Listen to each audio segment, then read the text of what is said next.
আসসালামু আলাইকুম। আপনারা জানেন যে লন্ডনে একটা বিশেষ বৈঠক হতে যাচ্ছে ডক্টর ইউনূস এবং তারেক রহমানের মাঝে।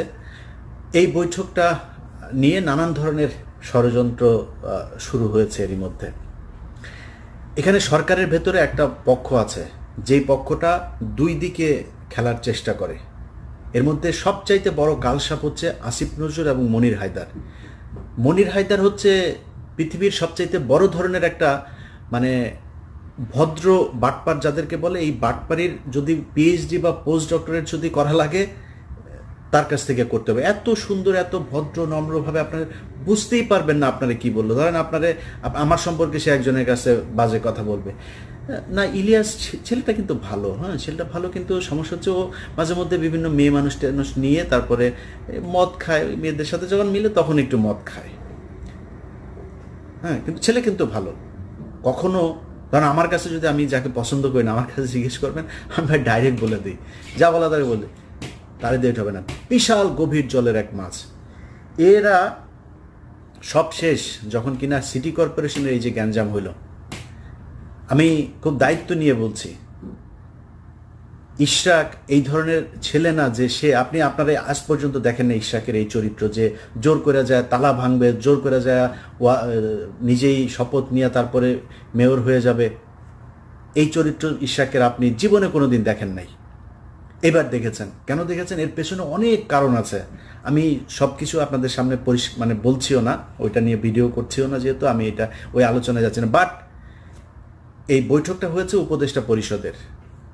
ডক্টর ইউনূস নিজে চান নাই, কেন চান নাই সেটা আবার ইশরাককে পছন্দ করে না, বিএনপির কাউকে বসতে, এই জন্য না, এটা অনেক কারণ আছে। এটার লিগ্যাল অনেক ব্যাপার স্যাপার আছেন। তো এগুলো মিলায় উনি চান নাই যে ওই নির্বাচনটাকে কেন্দ্র করে তারপরে এই কোর্টের রায় অনুযায়ী ও বসুক, উনি চান নাই। তো সিদ্ধান্তটা সব উপদেষ্টারা মিলে নিয়েছেন। এটাকে ইশরাক এবং বিএনপির কাছে গিয়ে আসিফ নজরুল এবং মনির হায়দার এমনভাবে প্লেস করেছেন যে আপনাকে বা তোমাকে বসতে দিতে চাচ্ছে না আসিফ মাহমুদ আর হচ্ছে মাহফুজ আলম। এই দুইজন হচ্ছে তোমার শত্রু, দুই পক্ষকে মুখোমুখি করে দিল। দেখেন এখন এরা যখন জানলো যে হ্যাঁ ও আমার বসতে দিবে না, তখন হচ্ছে হ্যাঁ আমার কথা শুনবে না। বিএনপির পুরো সাংগঠনিকভাবে একদম সর্বোচ্চ জায়গা থেকে ইশরাককে ছাড়পত্র দেওয়া হয়েছে, না এটা আমাদের জিততেই হবে, এইটা দিয়েই দরকারে সরকার পতনে চলে যাব আমরা। মাঝখানে কি হইল? ওইদিকে গোয়েন্দা সংস্থাও পাম দিচ্ছে এই দুই পক্ষকেই, দিয়ে গ্যাঞ্জামটা বাধায় দিল। এমন একটা পরিস্থিতি তৈরি হলো যে ডক্টর মোহাম্মদ ইউনূস শেষে বললো আমি ইতেই থাকবো না। তো ইউনূসকে আপনি যত কিছুই বলেন, এখন আমি কালকে একটা পোস্ট করেছিলাম যে ডক্টর মোহাম্মদ ইউনূস লন্ডনে যাওয়ার পরে এই যে আপনার টোকাই পার্টি, যেটা পলাতক পার্টি এখন সেখানে নানান ধরনের ইটি করছে।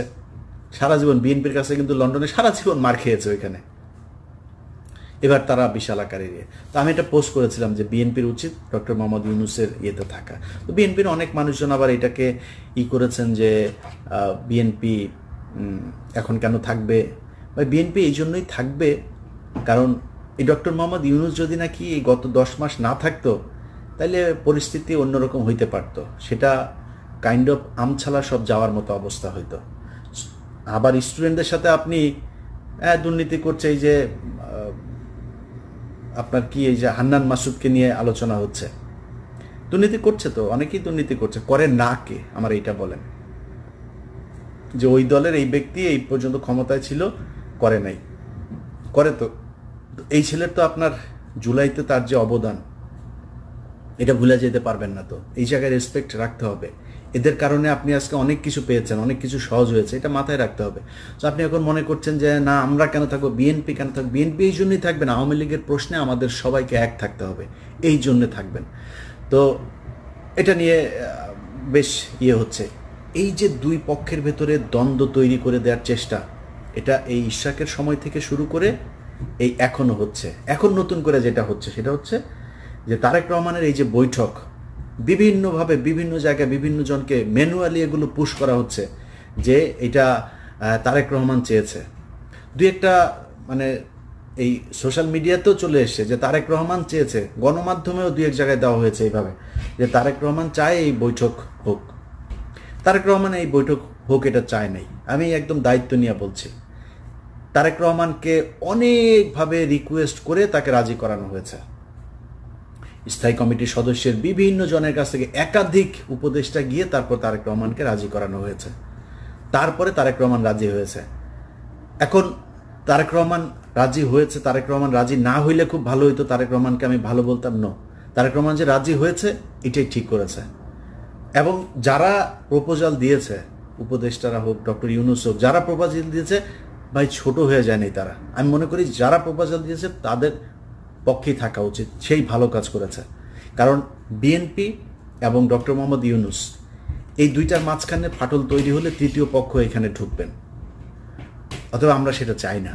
এবং তারেক রহমানকে কালার করার জন্য বা ছোট করার জন্য, তারেক রহমানকে একটু মানে ইগো করে দেওয়ার জন্য, একটু অ্যারোগেন্ট করে দেওয়ার জন্য যে চেষ্টাটা চলছে, আমি মনে করি এই চেষ্টাটা সফল হয় নাই।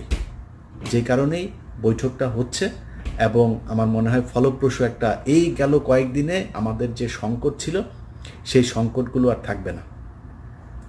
তো আমার দুই পক্ষের কাছে অনুরোধ থাকবে যে ভাই, কেউ যদি নাকি বৈঠকের জন্য অফার করে, আবার আর কেউ যদি সেটা অ্যাকসেপ্টও করে, কেউই ছোট হয়ে যায়নি। একটা দেশ চালাইতে গেলেই ডক্টর মোহাম্মদ ইউনূস এখন সরকার প্রধান, তার সাথে যারা নির্বাচন করতে চায় তাদের বৈঠক হওয়া অপমানের কিছু না, এটা হইতেই পারে।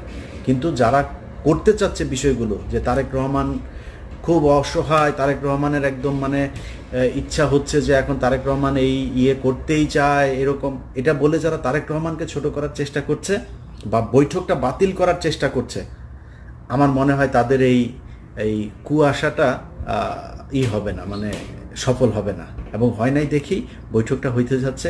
আমরা বিশ্বাস করি এই বৈঠকে সামনে নির্বাচন নিয়েও দুই পক্ষের মধ্যেই একটা নমনীয় থাকবে, দুই পক্ষই ছাড় দেবে। এবং ডক্টর মোহাম্মদ ইউনূসেরও আমি মনে করি তিনি সম্মানিত একজন মানুষ, তিনারও অহেতুক নির্বাচনটা খুব বেশি পিছিয়ে নিয়ে যাওয়ার কোনো কারণ আছে বলে আমি মনে করি না। নির্বাচনটা হয়ে যাওয়া উচিত। এনসিপি যদি চায়